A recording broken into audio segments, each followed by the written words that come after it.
La gloire de Dieu ne reviendra que lorsque la présence de Dieu remplira la maison de Dieu. Alors seulement la voix de Dieu sera réellement entendue.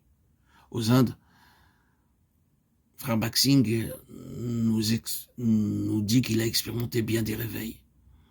Pendant 5 ans, il a prié pendant des nuits entières, demandant à Dieu d'envoyer un réveil, de faire une chose nouvelle aux Indes. Mais jamais il n'avait utilisé de méthode mondaine pour attirer des gens dans ces réunions.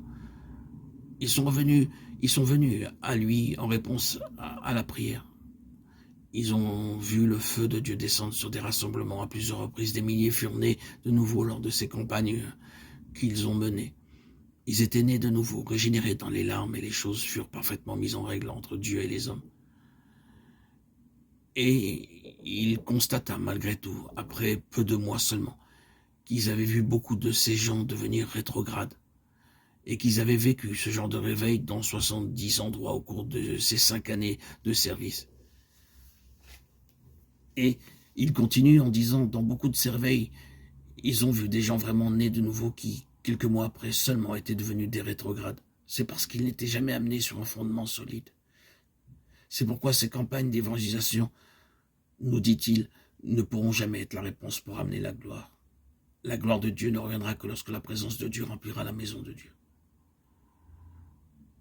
Comme nous lisons dans Nombre chapitre 7, verset 89, lorsque Moïse entrait dans la tente d'assignation pour parler avec l'Éternel, il entendait la voix qui lui parlait du haut du propitiatoire placé sur l'arche du témoignage entre les deux chérubins, et il parlait avec l'Éternel. Lorsque l'œuvre du tabernacle fut achevée, alors la gloire de Dieu descendit et la voix de Dieu fut entendue au-dessus de l'arche de l'Alliance, entre les deux chérubins. Mais observez bien ce qui fut accompli avant que cette gloire descendît et que cette voix soit entendue dans le tabernacle au désert. La nuée couvrit la tente d'assignation, la gloire d'Éternel remplit le tabernacle. Moïse ne pouvait donc pas entrer dans la tente d'assignation parce que la nuée restait dessus et que la gloire de l'Éternel remplissait le tabernacle. Aussi longtemps que durèrent leurs marches, les enfants d'Israël partaient quand la nuée s'élevait de dessus le tabernacle. Et quand la nuée ne s'élevait pas, ils ne partaient pas jusqu'à ce qu'elle s'élevât. La nuée de l'Éternel était de jour sur le tabernacle et de nuit il y avait un feu aux yeux de toute la maison d'Israël pendant toute leur marche. Exode 40, 17, 38. Notez bien donc ce qui arriva lorsque la gloire descendit. Dans ce court passage que nous venons de lire, cette expression, comme l'Éternel l'avait ordonné à Moïse, se trouve répétée 9 fois. À propos de chaque détail, il est chaque fois précisé comme l'Éternel l'avait ordonné à Moïse. Toute la construction du tabernacle avait été opérée en exécutant scrupuleusement le plan qui avait été révélé par Dieu. Ni Moïse ni personne n'avait osé changer quoi que ce soit au modèle qui avait été révélé par Dieu sur la montagne. C'est pourquoi cette phrase, comme l'Éternel l'avait ordonné à Moïse, est répétée 9 fois dans ce passage. Et ce n'est qu'ensuite seulement que nous lisons « Et la gloire de Dieu remplit le tabernacle ». La nuée vint se poser sur le tabernacle et tous les mouvements du peuple étaient gouvernés par cette nuée qui se trouvait sur le tabernacle.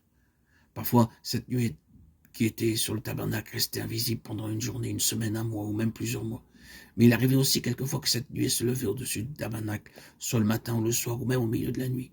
Il arrivait même que cette nuée s'éleva tandis qu'ils dormaient ou bien encore lorsqu'ils étaient en train de manger. Et dès que cette nuée se levait, c'était pour eux l'ordre de se mettre en route. Ainsi, tout leur mouvement était gouverné par cette nuée. Nombre 9, 18, 23. Ils n'étaient pas gouvernés par leur propre sagesse, par leur propre intelligence ou par les bons conseils des autres. Dieu nous enseigne ainsi que pour expérimenter, pour connaître cette gloire, nous devons rester continuellement sous son autorité, sous son gouvernement. Car ce qu'avaient connu Moïse et le peuple n'était que l'ombre de ce que devait être réalisé spirituellement plus tard dans la maison de Dieu. Notez bien cette phrase, Hébreux 8, 5. Lesquels célèbrent un culte, image et ombre des choses célestes selon que Moïse en fut divinement averti lorsqu'il alla construire le tabernacle. Et soin lui fut-il dit de faire tout d'après le modèle qu'il t'a montré sur la montagne. Des ombres, des choses célestes, les choses que se produisaient du temps de Moïse n'étaient que des ombres annonçant des réalités spirituelles à venir, qui se réaliseraient du temps du Seigneur Jésus-Christ. Donc, dans Exode, Dieu demande à Moïse qu'il accomplisse toutes choses selon le modèle montré sur la montagne. S'ils désiraient écouter et entendre la voix de Dieu, il leur fallait alors être gouvernés par la nuée et les prêtres devaient se tenir à l'extérieur. Lorsque la gloire de Dieu descendit, tous les prêtres durent sortir de la maison de Dieu parce que Dieu ne veut jamais donner sa gloire à un autre. De nos jours, on glorifie les orateurs, les prédicateurs, mais on ne glorifie pas vraiment Dieu. On donne toute la gloire aux hommes, c'est pourquoi on ne verra pas la véritable gloire, car la maison de Dieu doit être gouvernée par les lois divines. Nous apprenons de tout cela, de tous ces écrits, de Chroniques 7.2, Hébreux 3.5.6, Nombre 9.18.23, Hébreux 8.3, qu'il nous faut donc être obéissants, être dans la prière pour pouvoir avancer selon et uniquement la volonté de Dieu et non d'après notre sagesse et nos connaissances et notre savoir. Rien de tout cela ne nous permettra de rencontrer Dieu, d'être ses associés, ses collaborateurs, ses amis. Comprenons bien la leçon, l'enseignement, cette vérité.